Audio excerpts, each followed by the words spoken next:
toutes et à tous, bienvenue encore une fois sur Portrait d'Ottawa. Aujourd'hui, nous avons un épisode vraiment très spécial parce que nous allons discuter à propos d'un sujet et à propos de l'ordinateur le plus puissant que l'humanité a connu.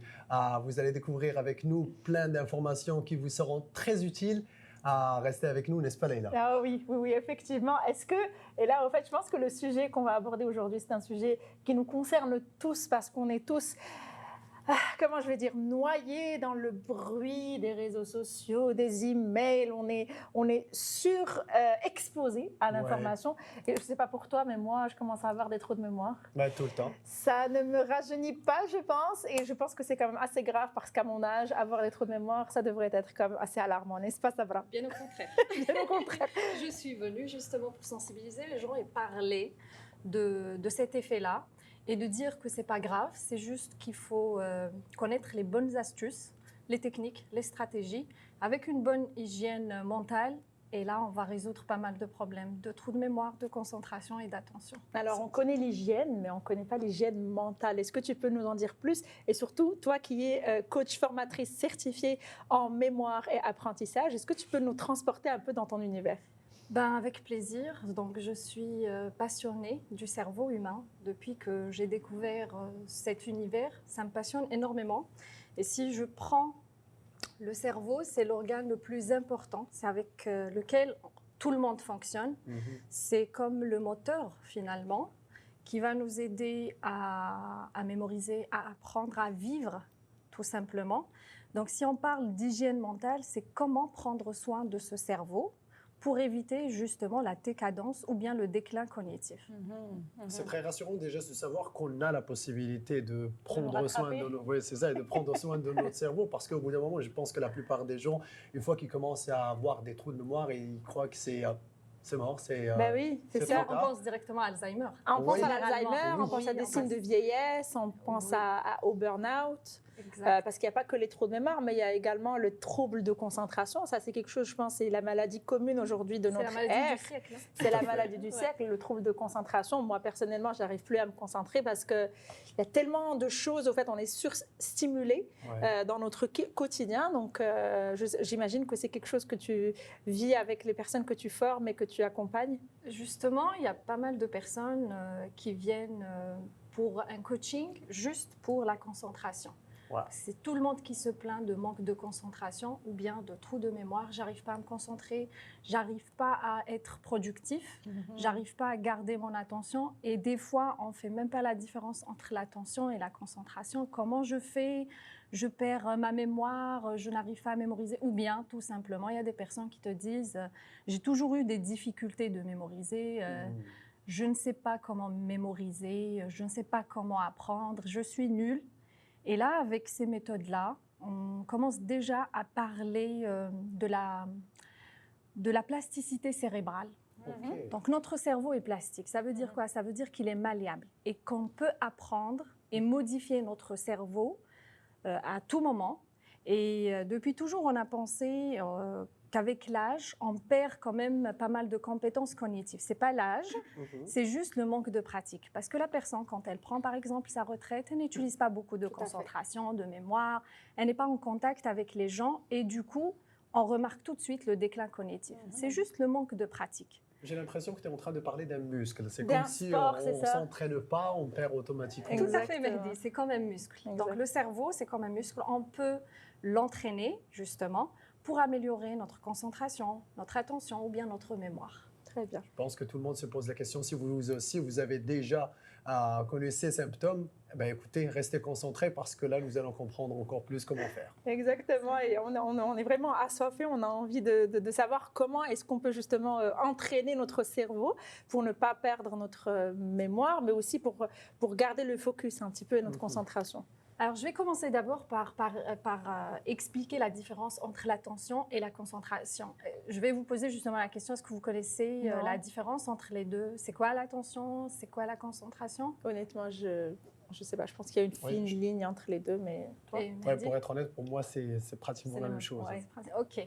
Donc, l'attention, je vais vous donner une petite image pour essayer de simplifier la différence entre les deux. L'attention, c'est comme si on prend une lampe torche et on va la mettre sur un coin bien précis. Donc, j'ai envie de regarder ce coin-là. Donc, ça veut dire que je vais prendre ma lampe torche, bien projecteur, et je le pose sur ce coin-là. La concentration, c'est le fait de garder ma lampe torche sur ce coin seulement. Et avec ce qu'on est en train de vivre là maintenant, tu as parlé tout à l'heure des réseaux sociaux, c'est comme si je prenais la lampe torche et j'essaye de voir un peu partout.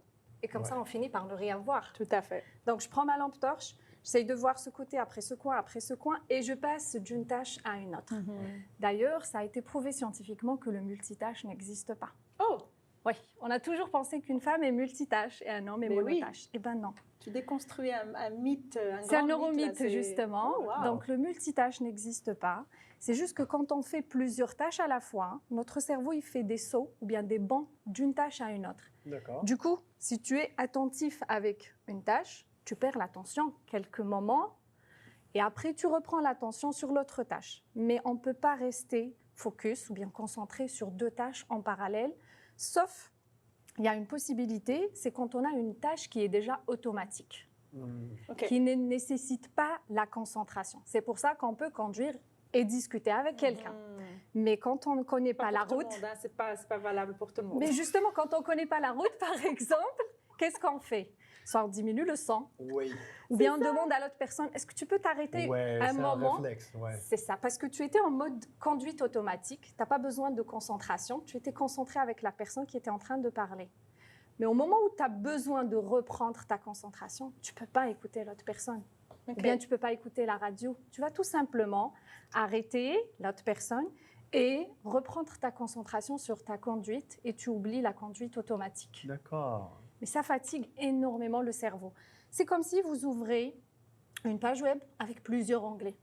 Oui, tout à fait.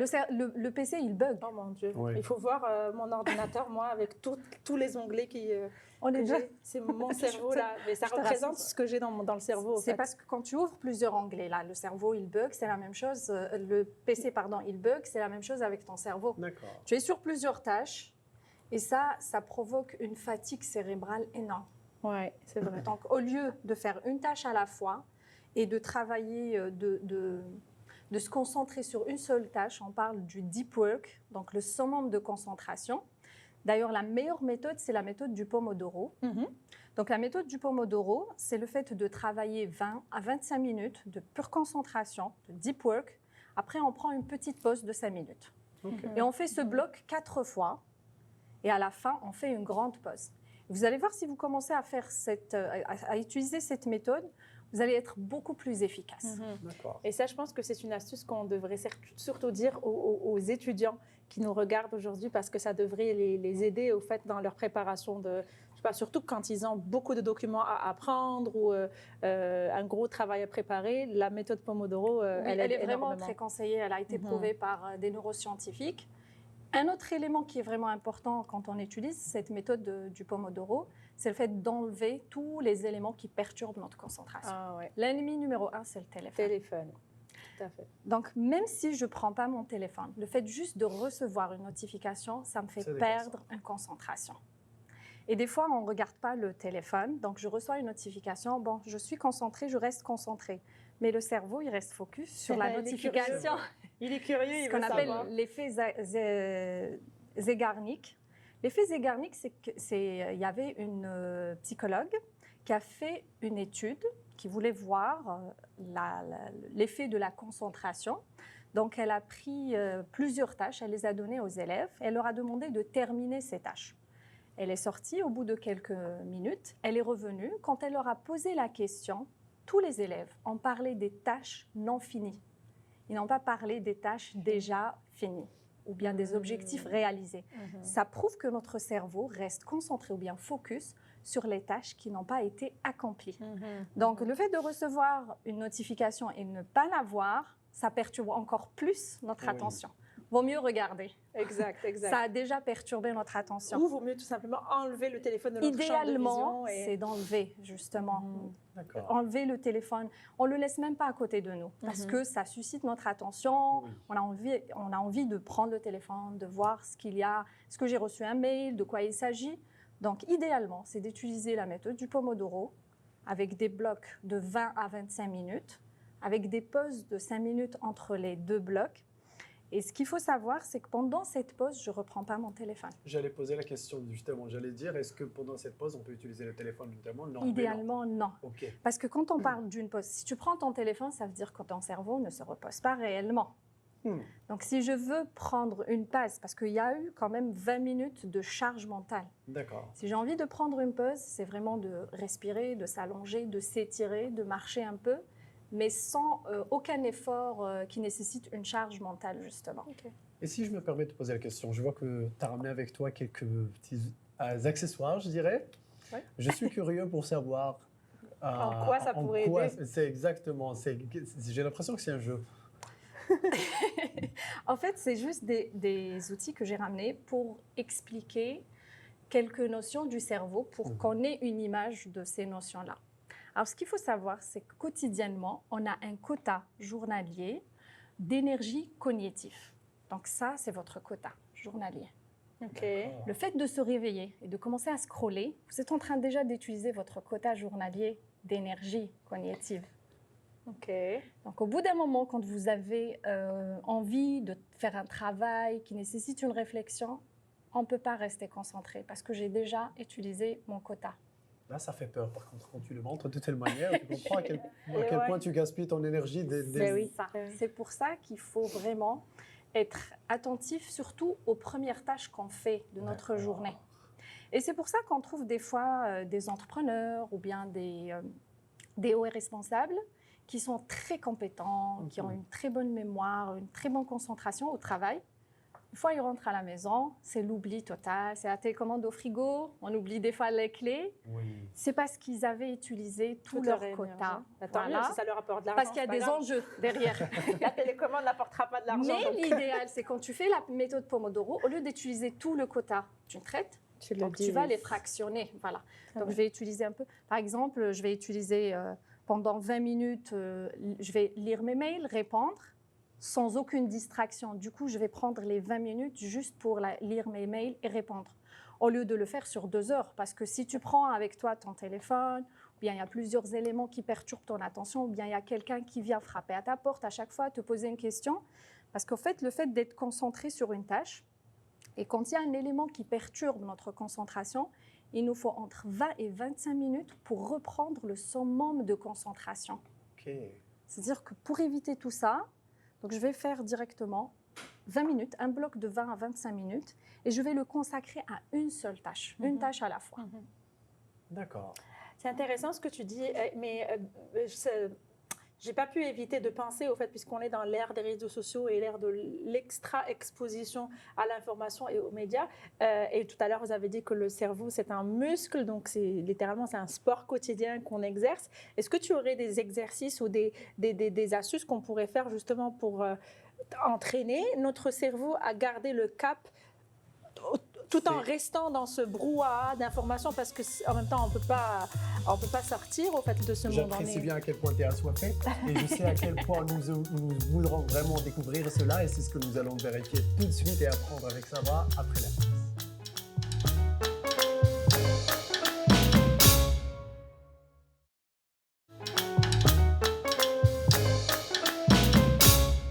Et on est de retour encore avec les jeux du cerveau. C'est un épisode vraiment très intéressant. Oui.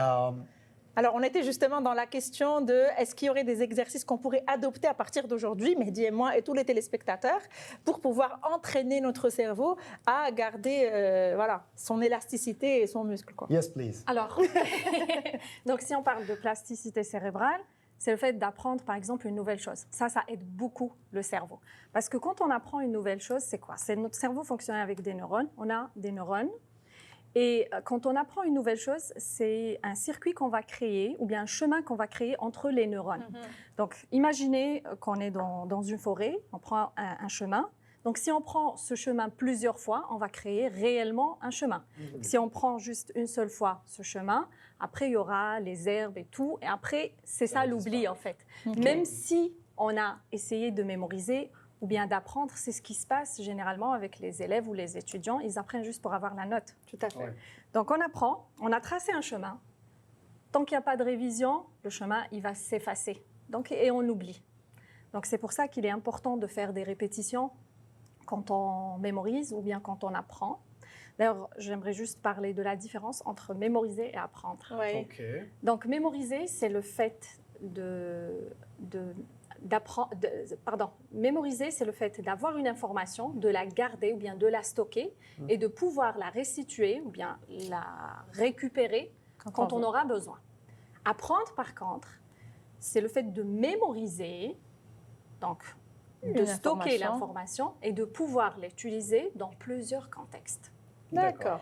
Et donc, généralement, quand on est à l'école, on mémorise et on n'apprend pas. Tout à fait. On a une information, on la mémorise, on a la note, hop, on oublie. Next. Donc, exact. On vide le cerveau pour laisser place à d'autres informations. Mais pourquoi ça arrive?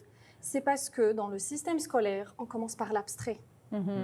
Quand c'est abstrait, le cerveau, il ne comprend pas. Donc, pour pouvoir mémoriser, il faut clarifier l'information. Il faut la traduire ou bien transmettre cette information et la rendre comme langage mental. Tout à fait. Donc là, j'aimerais juste vous donner cet exemple. Donc là, ça c'est comme une mémoire, la mémoire, notre bouteille. Le goulot, c'est la mémoire de travail. D'accord. C'est la mémoire du présent. Et c'est elle qui traite l'information. Donc là, par exemple, j'ai plusieurs informations. Donc si on parle d'astuces, justement, Leïla, donc on a plusieurs informations.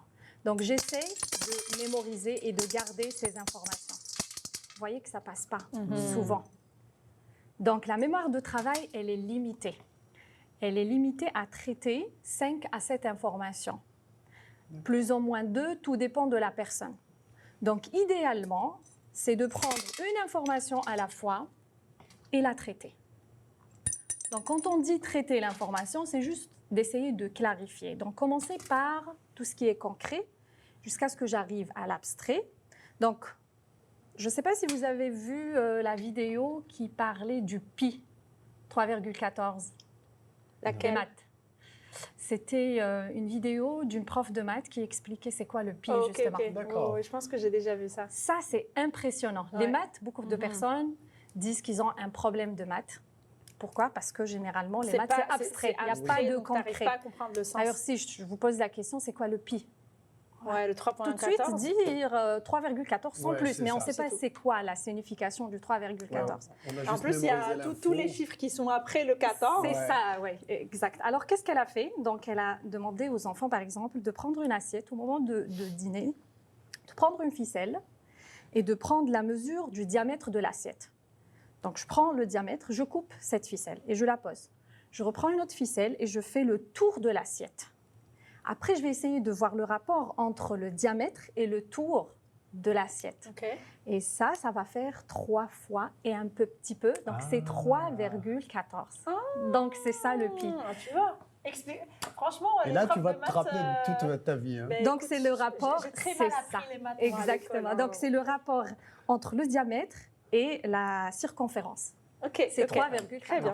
Et donc, c'est ça. Donc là, ce genre d'exercice. En fait, déjà, le fait de comprendre cette méthode-là, ça permet déjà d'enlever un gros stress parce qu'on se dit, OK, d'accord, il suffit juste que je comprenne le sens de ce que j'ai devant moi et à ce moment-là, je pourrais le mémoriser. Exactement. Mais tout à l'heure, on parlait... Pardon, tu comprends aussi l'utilité. Qu'est-ce que je vais faire avec? Parce que généralement, les maths, qu'est-ce que je vais faire avec? Tout à fait. Si je te dis pi, ça paraît pas vraiment très intéressant. C'est ça. Mais là, tout à l'heure, on parlait des exercices comme exercices que tu pourrais, comme tu voulais tester notre compétence. Moi, j'ai hâte. Alors, on va faire un petit exercice. Donc, je vais vous demander de noter. Est-ce que vous connaissez les planètes du système solaire? Est-ce qu'on va les écrire? Oui. Ok. Oh my God. Donc, ça serait bien. Du système solaire. Ça serait bien de les mettre. On commence par le soleil. Selon un ordre. Selon un ordre du plus proche. J'ai perdu d'avance. Soleil. Ouais. Du plus proche vers le plus... Mercure. Vas-y, tu me dis rien, tu peux les noter. Mercure. Est-ce qu'on peut faire une réponse à tous les deux? Il faut que chacun fasse sa propre réponse. Oui, ça serait bien. Comme ça, Mercure, après, on va faire l'exercice. Mars, la Terre. T'as pas besoin de parler. Ok, d'accord. Je vais juste. Ok. Est-ce que vous pouvez faire l'exercice avec nous, vous qui nous regardez actuellement, comme ça on.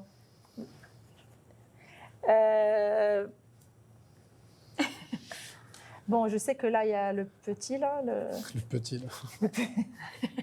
Il y en a combien? Il y en a 11. 1, 2, 3, 4, 5. J'en ai fait 5. Non.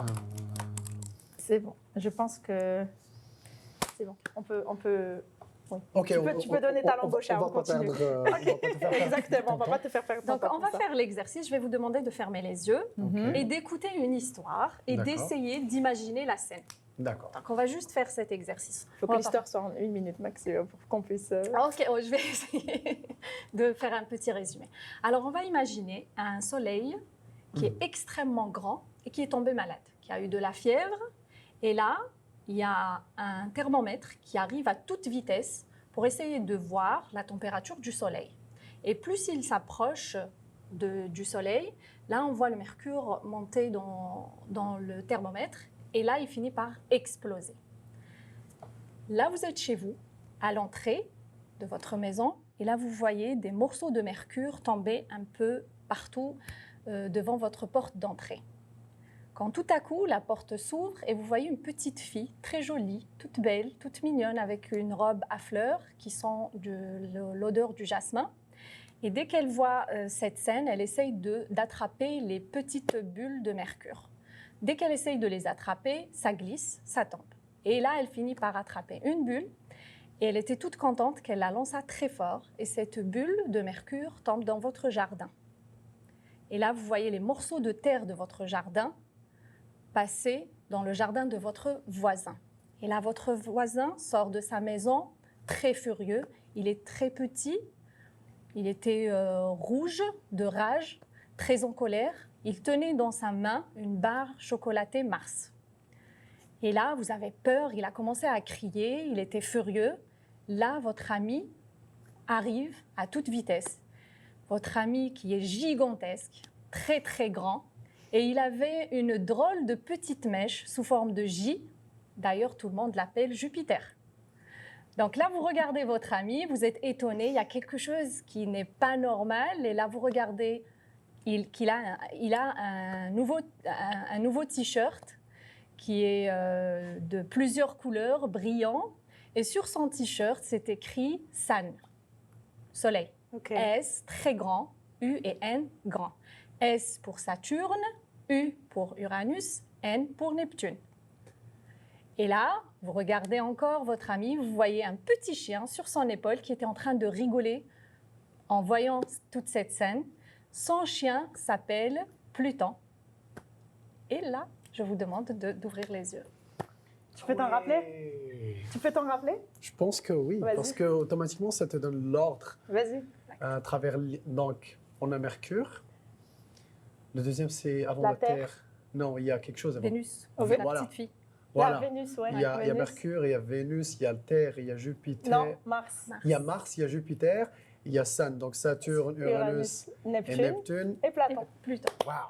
Pluton, j'ai dit Platon, Pluton. Bravo. Wow, ok. Et là, vous ne risquez pas d'oublier cette histoire. Moi, quand j'ai fait la formation, c'était en février 2023. Jusqu'à maintenant, je n'ai pas oublié l'histoire. Et l'histoire et la liste des D'ailleurs, est-ce que tu peux nous parler de cette formation, justement? C'est quoi, au fait, la formation? Est-ce que les gens peuvent y assister? Comment ça se passe ici? Alors, on a plusieurs formules. Donc, soit des formations sur l'optimisation du cerveau. Donc, ça englobe plusieurs volets. Quand on parle d'optimiser son cerveau, on va toucher à la concentration, l'attention, la mémoire, l'apprentissage. Et dans ces volets-là, on peut toucher aussi à la lecture rapide. Quand on parle de lecture rapide, ce n'est pas juste le fait de lire vite, mais c'est lire vite en augmentant la concentration, la mémorisation et la consolidation de l'information. Il y a aussi des formations en mind mapping parce que c'est un outil qui aide énormément pour structurer les idées et optimiser justement son cerveau. Et on a aussi des formations en mémoire. Wow, okay. Il y a aussi un coaching personnalisé, on fait du sur-mesure. Donc la personne, quand elle vient, elle parle de ses besoins et on va essayer de répondre à ses besoins pour lui tracer un programme à suivre et lui donner des tips. Excuse-moi, Sabra, c'est des formations qui existent ici à Ottawa ou comment ça se passe? Oui. Donc, j'ai commencé en fait en Algérie, le projet.